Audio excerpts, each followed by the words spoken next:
दोस्तों नमस्कार, सभी को जय श्री कृष्णा। अपन पढ़ रहे चौहानों का इतिहास पढ़ रहे थे और चौहानों के इतिहास के अंदर अपन पृथ्वीराज चौहान, जिनको अपन बोलते हैं पृथ्वीराज तृतीय, उनका इतिहास पढ़ रहे थे। पृथ्वीराज का अपन ने महोबा का युद्ध पढ़ लिया। पृथ्वीराज का इतिहास बहुत ही चौहानों के अंदर बहुत ही शानदार शासक रहा था। अगर त्रयन के युद्ध के अंदर, दूसरे युद्ध के अंदर पृथ्वीराज के साथ गद्दारी नहीं होती तो आज चौहानों का इतिहास अलग ही होता। तो अपन पृथ्वीराज से शुरू करते हैं। महोबा के युद्ध ने अपन ने पढ़ लिया। महोबा का युद्ध कब हुआ था? 1182 के अंदर चंदेल परमल देव के साथ, और वहां उसको हराकर पृथ्वीराज ने वहां पर पंजुल राय नामक व्यक्ति को नियुक्त कर दिया और स्वयं ने पंजुल राय नाम की उपाधि धारण कर ली। यहां तक अपन ने पढ़ लिया था। इसके बाद पृथ्वीराज का और चालुक्य नरेश भीमदेव द्वितीय, चालुक्य गुजरात का था और पृथ्वीराज और चालुक्य नरेश भीमदेव द्वितीय के मध्य जो संघर्ष हुआ उसकी अपन बात करते हैं। पृथ्वीराज के अंदर बहुत सारी कविताएं भी लिखी गई है। एक मेरे द्वारा भी एक कविता लिखी गई है। तो पहले कविता देखते हैं अपन, इसके बाद अपन देखते हैं इसका इतिहास। तो पृथ्वीराज कविता क्या है कि उठा जब पृथ्वी का भला युद्ध घमासान हुआ था। उठा जब पृथ्वी का भला युद्ध घमासान हुआ था, रक्त लाल भाले को दे गोरी भी घबराया था। रक्त लाल भाले को देख गोरी भी घबराया था। तबे पृथ्वी के भाले ने दुश्मन का खून पिया था। तबे पृथ्वी के भाले ने दुश्मन का खून पिया था। एक भाले के वार से गोरी जब घायल हुआ था। एक भाले के वार से जब गोरी घायल हुआ था, पूरी दुश्मन सेना तराइन के युद्ध से भागे खड़ी हुई थी और पृथ्वी के प्रचंड रूप देख, तबे पृथ्वी का प्रचंड रूप देख घोरी भी घबराया था। तो एक छोटी सी पंक्तियां हैं। इसका पूरी अगर आपको कविता सुननी हो तो आपको इस चैनल पर, संग्रही चैनल पर आपको मिल जाएगी। अपन शुरू करते हैं पृथ्वीराज के इतिहास के बारे के अंदर। तो लगाते हेडिंग पृथ्वीराज तृतीय। पृथ्वीराज तृतीय, पृथ्वीराज तृतीय के अंदर अपन ने पढ़ लिया था पर महोबा का युद्ध, और आज अपन देखते हैं पृथ्वीराज और चालुक्य नरेश भीमदेव द्वितीय के मध्य संघर्ष। पृथ्वीराज वे भीमदेव द्वितीय के मध्य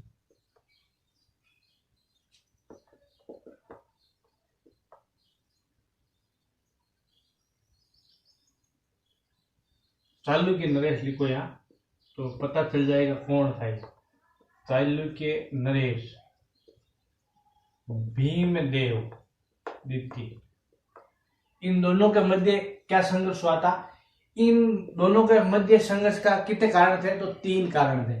पहला कारण है दोनों की सीमा कहां से लगती थी? नाडोल और अबू, इन दोनों क्षेत्रों पर दोनों की सीमा आपस में मिल रही थी। तो लिख लो, दोनों की सीमा नाडोल व अबू, दोनों की सीमा नाडोल व अबू में स्पर्श कर रही थी, स्पर्श कर रही थी। क्योंकि दोनों ही थे अपना साम्राज्य का विस्तार करना चाहते थे, तो दोनों की सीमा नाडोल और अबू के अंदर मिल रही। अब दोनों के मध्य संघर्ष होगा, ये इसकी सीमा बढ़ाएगा और ये इसकी सीमा बढ़ाएगा, तो दोनों का संघर्ष होने का मूल कारण क्या था? यही था, दोनों की सीमा नाडोल और अबू से स्पर्श कर रही थी। फिर दूसरी बात आती है, अबू का एक नरेश था उस समय। अबू नरेश कौन था? सालक। अबू नरेश सालक की पुत्री थी इच्छनी। क्या नाम था? इच्छनी। दोनों ही उससे विवाह करना चाहते, इसलिए संघर्ष का कारण बनी। तो अबू नरेश, क्वेश्चन आ जाए, अबू नरेश सालक की पुत्री, वहां का शासक था अबू का, सालक की पुत्री इच्छनी से विवाह करना चाहते।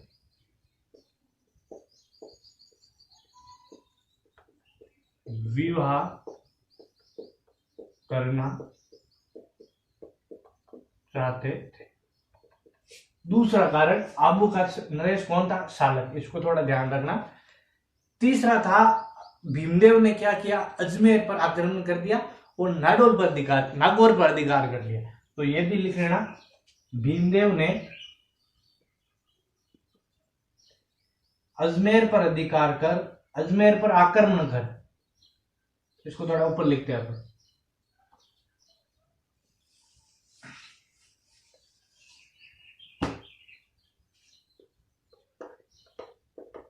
भीमदेव ने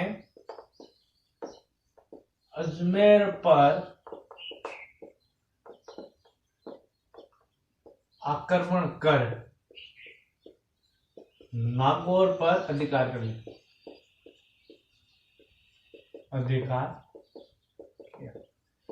इन तीन कारण की वजह से पृथ्वीराज ने क्या? भीमदेव द्वितीय पर आक्रमण किया और इस भीमदेव द्वितीय को क्या किया? पराजित। तो ये लिख लेना लास्ट लाइन, पृथ्वीराज ने या इसने भीमदेव द्वितीय को पराजित किया।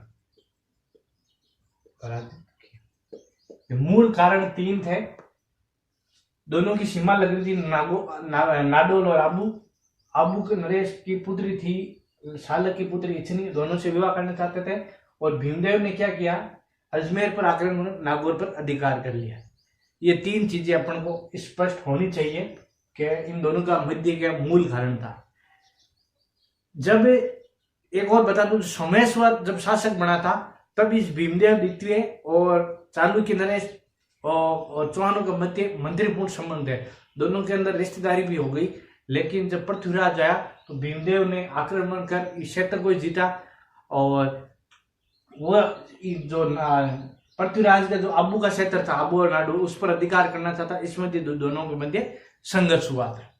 तो ये था अपना चौहानों की मेन कारण, भीमदेव द्वितीय और पृथ्वीराज के मध्य। फिर आता है चौहान और घेड़वाल वंश, इंपॉर्टेंट है।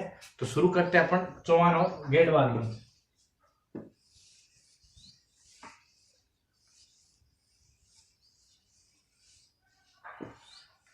बहुत ही अच्छा इतिहास है चौहानों का। तो लिखो आप, चौहान व घेड़वाल वंश के मध्य संघर्ष।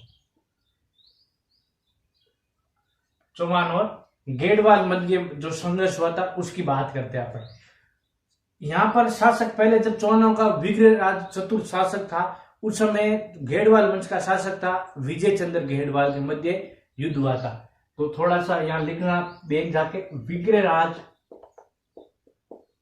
ने, एक लाइन लिख लेना, पता चल जाएगा। विग्रहराज ने विजय चंद्र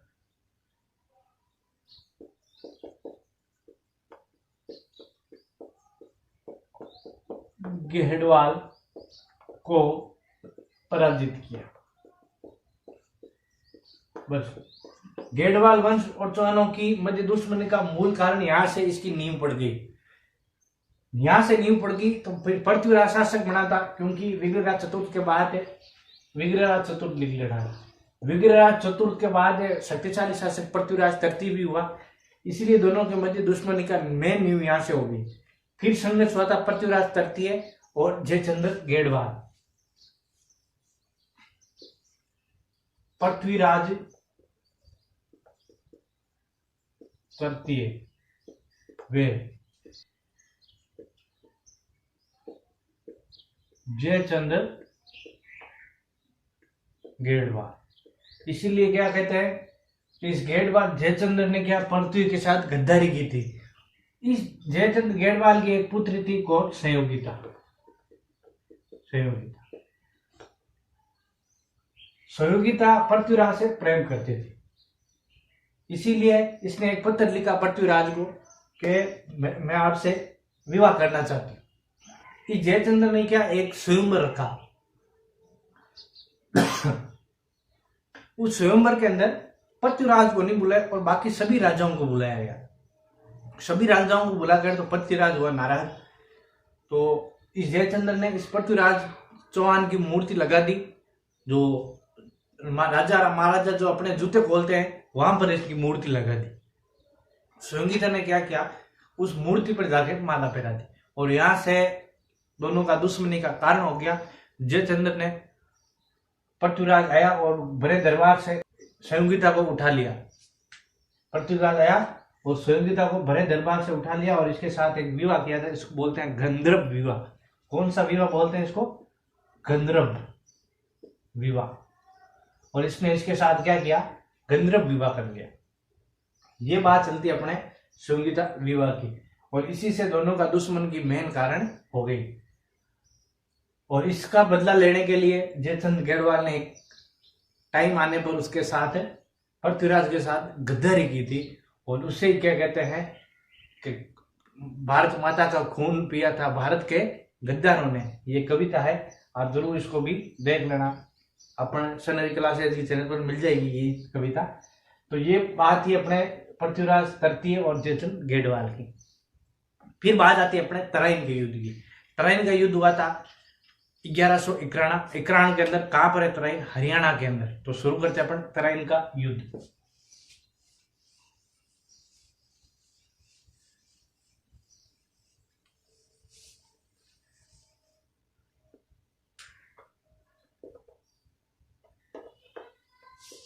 तराइन का युद्ध 1191 और कहा है? करनाल। और करनाल कहाँ है? हरियाणा के अंदर करनाल है। पृथ्वीराज और गौरी के मध्य ये युद्ध हुआ था। पृथ्वीराज और गौरी के मध्य, पृथ्वीराज और गौरी के मध्य युद्ध हुआ था। युद्ध इतना घमासान हुआ था कि पृथ्वीराज ने इस गौरी को पराजित कर दिया। पृथ्वीराज का एक सामंत था, दिल्ली का सामंत गोविंदराज।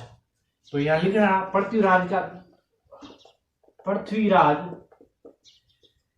के सामंत। कौन सा? दिल्ली के सामंत लिखना यहां,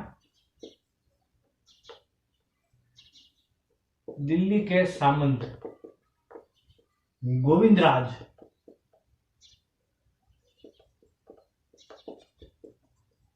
गोविंदराज की बरछी से गौरी घायल हो गया, गौरी घायल हुआ। इस पृथ्वीराज का एक सामंत था दिल्ली का, कौन? गोविंदराज। उसकी जो बरछी लगी इस गौरी को तो गौरी घायल हो गया।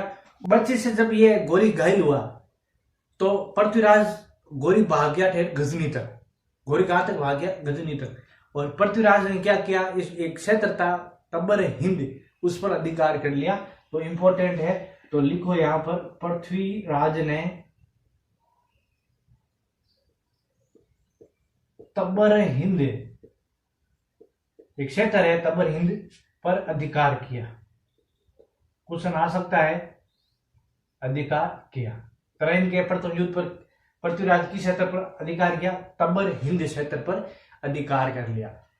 इसके बाद पृथ्वीराज ने गौरी का पीछा ही नहीं किया, क्योंकि गौरी जब घायल हुआ तो वहां से भाग खड़ा हुआ था और पृथ्वीराज ने उसका पीछा नहीं किया। और यही पृथ्वीराज की सबसे बड़ी भूल थी, क्योंकि इसने पीछा नहीं किया तो वो भाग गया और वापस अपनी सेना को संगठित कर वापस तराइन के मैदान के अंदर युद्ध हुआ, जिसको अपन कहते हैं तराइन का दूसरा युद्ध। कब? 1192 के अंदर। तो शुरू करते हैं अपन तराइन का दूसरा युद्ध।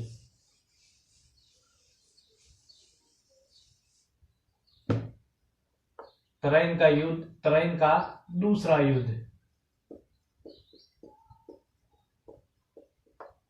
1192 और जगह वही करनाल हरियाणा। गौरी वापस तराइन के मैदान के अंदर वापस आ धमका। जब गौरी वापस आया तराइन के दूसरे युद्ध के अंदर तो बहुत ही वो शक्तिशाली सेना लेकर आया और युद्ध हुआ अपने 1192 के अंदर, तराइन का दूसरा युद्ध। इस युद्ध के अंदर पृथ्वीराज का बहनोई था, कौन? मेवाड़ का समर सिंह, वो भी इसका साथ दिया था। क्वेश्चन ये आ रखा है, मेवाड़ के समर सिंह ने पृथ्वीराज के किस युद्ध के अंदर साथ दिया?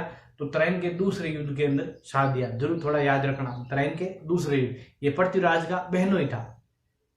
इस युद्ध के अंदर पृथ्वीराज की हार हुई और भारत के अंदर मुस्लिम सत्ता स्थापित करने का यहीं से रास्ता साफ हुआ था। तो ये लिख रहा, इस युद्ध में पृथ्वी की हार हुई, पृथ्वीराज की हार। भारत में मुस्लिम सत्ता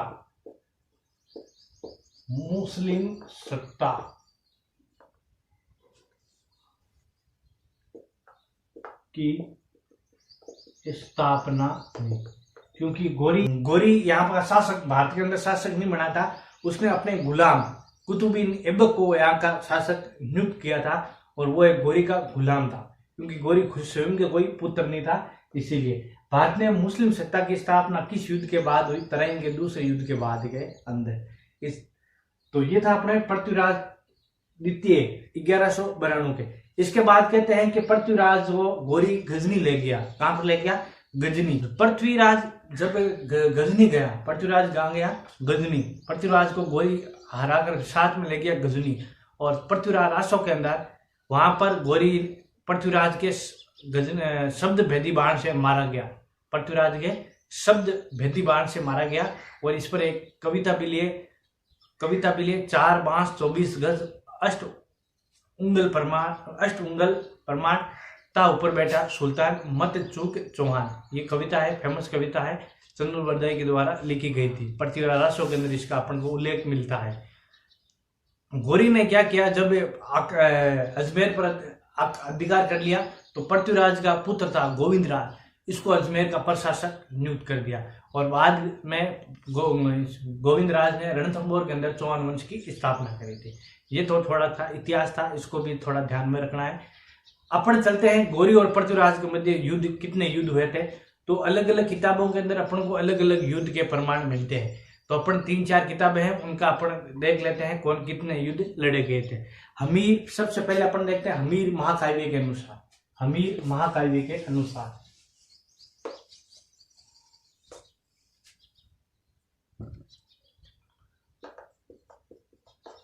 हमीर महाकाव्य नैनचंद्र सूरी द्वारा लिखी गई। इसके अनुसार पृथ्वीराज और गोरी के मध्य 7 युद्ध हुए थे। कितने युद्ध हुए थे? 7 युद्ध। क्योंकि बुक का नाम लेके जब भी पूछ ले तो थोड़ा ये याद रखना है।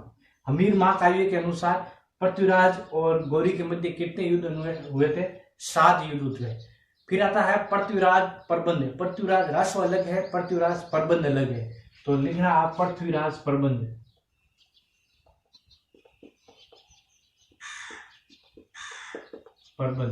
इसके अनुसार 8 युद्ध हुए थे। कितने युद्ध हुए थे? हमीर महाकाव्य के अनुसार 7 युद्ध और पृथ्वीराज प्रबंध के अनुसार 8 युद्ध हुए। फिर अपन बाहर चलते हैं चंद्रवर्दय का ग्रंथ पृथ्वीराज रासो, क्योंकि उसके समय यही इंपॉर्टेंट था। तो चलते अपन पृथ्वीराज रासो के अनुसार युद्ध। तो पृथ्वीराज रासो के अनुसार कितने युद्ध हुए थे? पृथ्वीराज रासो, इसके अनुसार 21 युद्ध हुए थे। पृथ्वीराज और गोरी के मध्य पृथ्वीराज रासो के अनुसार कितने युद्ध हुए थे? 21। थोड़ा सा इसको ध्यान रखना है। और प्रबंध चिंतामणि, इसके अनुसार पृथ्वीराज और गोरी के मध्य 23 युद्ध हुए थे। तो प्रबंध चिंतामणि, इसके अनुसार कितने युद्ध हुए? 23 युद्ध हुए। थोड़ा इसको ध्यान रखना है। ये 4 युद्ध हुए।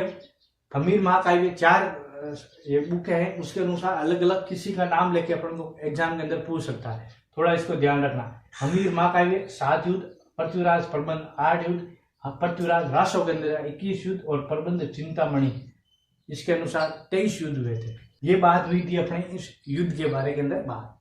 फिर अपन चलते हैं गोरी के टाइम वापस।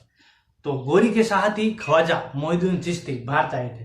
तो यहाँ पर लिखना आप मोइनुद्दीन चिश्ती, थोड़ा इंपॉर्टेंट है। ख्वाजा मोइनुद्दीन चिश्ती,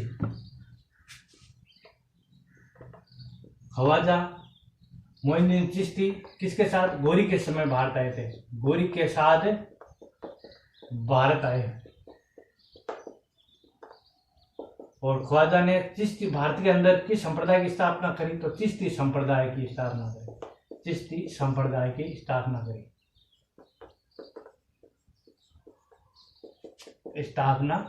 थोड़ा इंपॉर्टेंट है, याद रखना।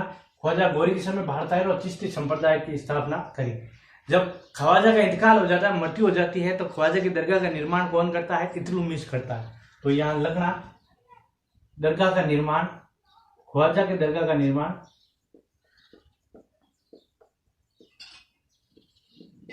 दरगाह का निर्माण इल्तुतमिश ने किया था। इल्तुतमिश ने किया था।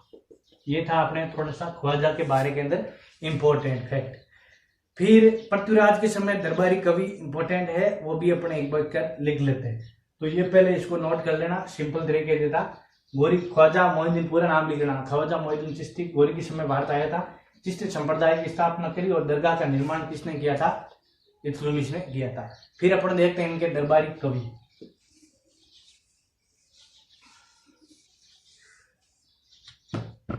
तो दरबारी कवि कौन कौन थे? दरबारी कवि थोड़ा इसका इंपॉर्टेंट है। सबसे पहले तो चंद्र बरदई, पृथ्वीराज रासो का लेखक कौन? चंद्र बरदई। तो लिखो चंद्र बरदई। और इसकी पुस्तक कौन सी है? पुस्तक पृथ्वीराज रासो।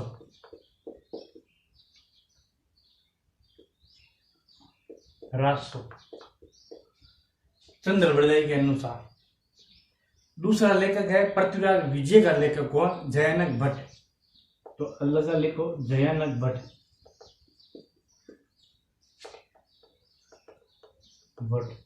और इसकी पुस्तक कौन सी है? पृथ्वीराज विजय।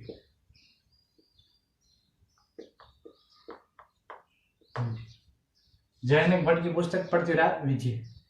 फिर अपन ने अन्य जो छोटे मोटे थे उनकी बात कर लेते हैं। तो अन्य यहां लिखना, एक तो है जनार्दन, क्वेश्चन आ रखा है, जनार्दन किसके समय दरबारी कवि था? पृथ्वीराज समय। एक पृथ्वी भट्ट, एक तो पृथ्वी भट्ट, थोड़ा ये ध्यान रखना। पृथ्वीराज रासो बुक अलग है और पृथ्वी भट्ट नाम का एक यहाँ पर क्या था? दरबारी कवि था। एक है विश्वरूप, नाम सुना होता? विश्वरूप, इतिहास के अंदर नाम आता है इसका, विश्वरूप। एक विद्यापति गौड़, विद्यापति गौड़, ये पृथ्वीराज के लगभग अपने दरबारी कवि थे। जयानक भट्ट, पृथ्वीराज विजय, जनार्दन, पृथ्वी भट्ट, थोड़ा इसको ध्यान रखना। पृथ्वी भट्ट, विश्वरूप, विद्यापति गौड़, ये अपन ने बात करती है अपने पृथ्वीराज के दरबारी कवि। पृथ्वीराज ने एक संस्कृत विद्यालय खोला था, उसका नाम है सरस्वती कंठभरण। तो ये थोड़ा ध्यान रखना। तो पृथ्वीराज ने एक संस्कृत की इसको विद्यालय खोला था, तो इसका थोड़ा याद रखना इसको। इसने संस्कृत विद्यालय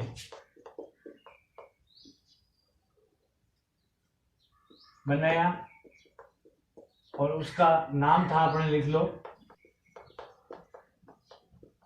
सरस्वती कंठभरण। इस विद्यालय का नाम था, थोड़ा इंपॉर्टेंट है, जिसका नाम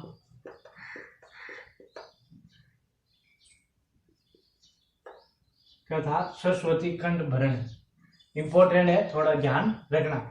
ये था अपना पृथ्वीराज के इतिहास के अंदर बारे की बात। पूरा इतिहास पढ़ ला, दरबारी कवर लिए और इसके द्वारा जो निर्माण किया गया विद्यालय उसका भी अपन ने पढ़ लिया। इसके साथ ही समाप्त होता अपना अजमेर के चौहानों का इतिहास।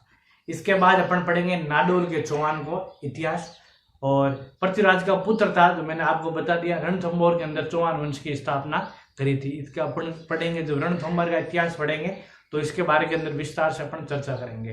तो ये था अपनी अजमेर के चौहानों का इतिहास, संपूर्ण इतिहास मैंने आपको पढ़ा दिया है। कोई भी आपका क्वेश्चन हो तो कमेंट्स के अंदर जरूर लिख देना, और कोई भी डाउट हो, ये सर डाउट है, तो वो भी अपना कमेंट्स के अंदर बता देना। आप कमेंट्स करते जाना, मैं आपका आंसर देते जाऊंगा। इसके बाद अपन पढ़ेंगे नाडोल के चौहान का इतिहास, रणथंभौर के चौहान का इतिहास, चौहानों का 3-4 जो के चौहानों का इतिहास है सब अपन एकदम डीप के अंदर पढ़ेंगे। आप किसी का भी क्वेश्चन उठा लेना, आपको मेरे अगर चौहान वंश, अजमेर चौहान वंश का है तो पूरा आपको मेरे वीडियो से ही मिलेगा। ये मेरे 100% कह सकता हूँ। हर क्वेश्चन आपको मेरे वीडियो से मिलेगा। कोई भी ओल्ड पेपर उठा के देख लेना। आपको भरोसा नहीं हो तो ओल्ड पेपर उठा ले देखना, अजमेर चौहानों का इतिहास पूरा मिल जाएगा। तो ये थी अपनी आज की क्लास, जिसके अंदर मैंने आपको अजमेर चौहानों का इतिहास पूर्ण करा दिया है। तो अपन हम मिलेंगे नेक्स्ट क्लास के अंदर। तब तक के लिए आप सभी को जय श्री कृष्ण।